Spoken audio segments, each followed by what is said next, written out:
আজকের গল্প আশ্চর্য দিন। আশা করি আপনাদের ভালো লাগবে। গল্পে আসা যাক। আজ সকাল থেকে বেজায় চমৎকৃত হয়ে আছেন প্রমথ পালিত। নিজেই নিজের মুখ নিঃসৃত বাণীর কোনো মাথামুন্ডু খুঁজে পাচ্ছেন না। যা বলছেন, যা ভাবছেন তাই ভুলে যাচ্ছে। প্রমথ পালিতের ওপর কি কোনো দৈবশক্তি ভর করল? মানুষ হিসাবে প্রথম পালিত অতি সাধারণ, প্রায় কোনো বিশেষত্বই নেই তার। না চেহারায়, না প্রভাব প্রতিপত্তিতে, না আর্থিক ক্ষমতায়। বাস করেন তিনি জটাপুরে। কলকাতা থেকে ট্রেন পথে যার দূরত্ব মিনিট 50। আর কলকাতার এক আধা সরকারি অফিসের চাকুরে 20 বছর ধরে ঘষতে ঘষতে কনিষ্ঠ কেরানি থেকে অফিসের বড়বাবু হয়েছেন। না খেয়ে না দিয়ে অফিস থেকে ধার ধর করে কোনো রকমে একটি ছোট্ট একতলা বাড়ি বানিয়েছেন জটাপুরে। এইটুকুই যা তার কীর্তি।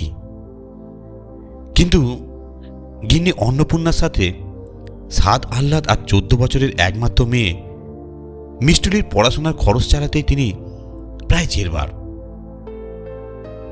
মাস পয়লার মাইনের টাকাটি হাতে নিয়েই আতঙ্ক শুরু হয়ে যায়। এই বুঝি সব ফুরিয়ে গেল।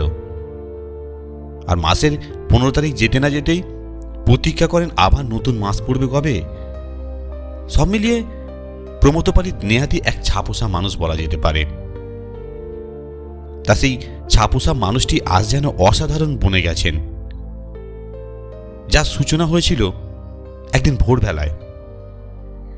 গিন্নি অন্নপূর্ণা যখন প্রথমবার তার জন্য চা এনেছিলেন, আর তখনই সেটি ঘটেছিল। ধুমায়িত পেয়ালিটি হাতে ধরেই প্রমথ বলে উঠেছিলেন, এ কি, চায় চিনি নেই কেন? অন্নপূর্ণার চোখে তখন ঘুমের রেশ, আর হাই তুলতে তুলতে বলছেন, মোলো যা, আগে মুখে দিয়ে দেখো, তারপর বলবে।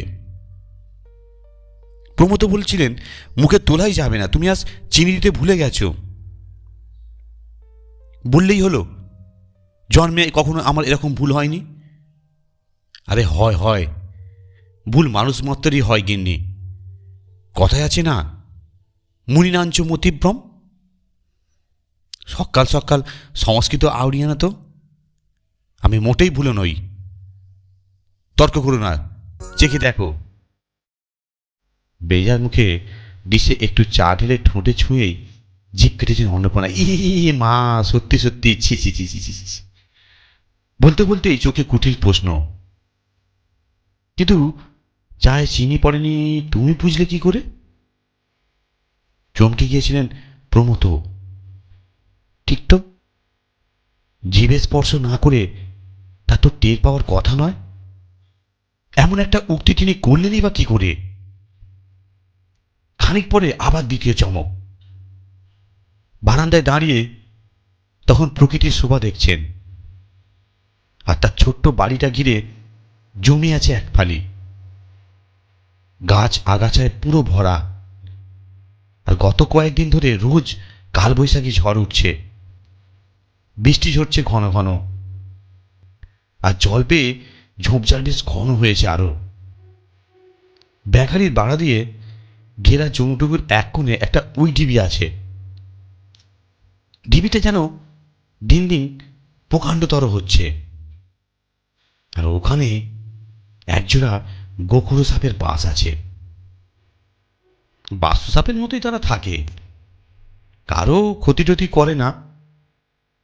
কিন্তু পাশে বেটে নারকেল গাছটায় ডাব হয়েছে এক কাঁদি। আর প্রমথ ডাবের জল খেতে বেশ ভালোবাসেন। ঠিক করলেন রবিবার পাড়াবেন কয়েকটা। আর বেড়ার ওপারে সানের পুকুর। বারান্দা থেকে পুকুরে জল দেখা যায় না, তবে একটা ছপ ছপ শব্দ পাচ্ছিলেন প্রমথ। হঠাৎই প্রমথর কেমন যেন মনে মনে হলো যে পুকুরের ঠিক গুনে গুনে 7টা পান কৌড়ি খেলা করছে। আর ভাবার সঙ্গে সঙ্গে প্রমথ দ্রুত পায়ে সেই বেড়ার ধারে গেল। আর পুকুরের দৃষ্টি নিক্ষেপ করতেই তার গায়ে কাঁটা দিয়ে উঠল, ওমা, এ কি কাণ্ড! সত্যি তো, জলে এখন 7টা পানকৌড়ি। ভালো করে গুনলেন প্রমথ এবং বারবার গুনলেন, হ্যাঁ 7টাই। এমনটা কিভাবে ঘটল? ভাবনাটা মিলে গেল কি করে? তৃতীয় চমক বাজার বেরোনোর মুখে। থলি হাতে রহনা দিচ্ছেন প্রমথ, আর মেয়ে মিষ্টুলি টুক করে একটা প্রণাম টুকলো বাবাকে। প্রমথ শশব্যস্ত মুখে বললেন, আরে কি রে, আজ এত প্রণামের ঘটা কেন? ক্লাস 8-এর মিষ্টুলি ঠোঁট ফোলালো আর বলল, তোমার কিছু মনে থাকে না বাবা, আজ যে আমার রেজাল্ট বেরোবে গো।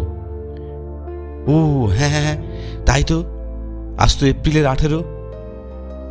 আশীর্বাদ করবে না? বলবে না এবার তো রেজাল্ট ভালো হোক? মেয়ের মাথায় হাত রাখতে গিয়ে প্রমথর মুখ থেকে বেরিয়ে এলো, শুধু ভালো কি রে, এবার তো তুই ফার্স্ট হবি।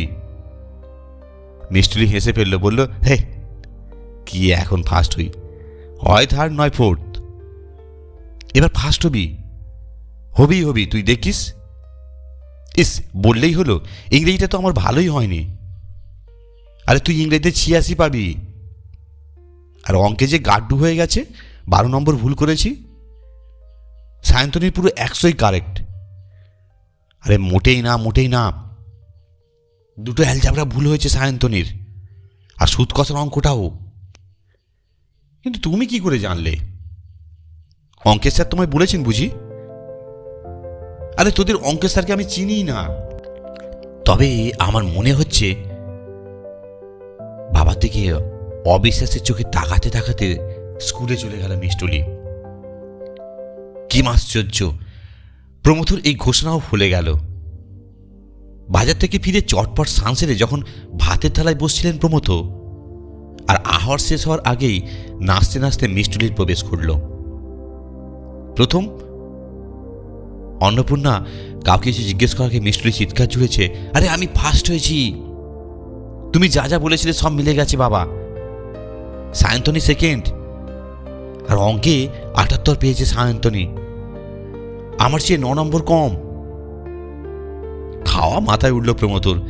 মেয়ের হাত থেকে প্রায় ছিনিয়ে নিয়েছেন প্রোগ্রেস রিপোর্ট, আর স্তম্ভিত চোখে দেখলেন ইংরেজিতে 86 পেয়েছে মিষ্টুলি।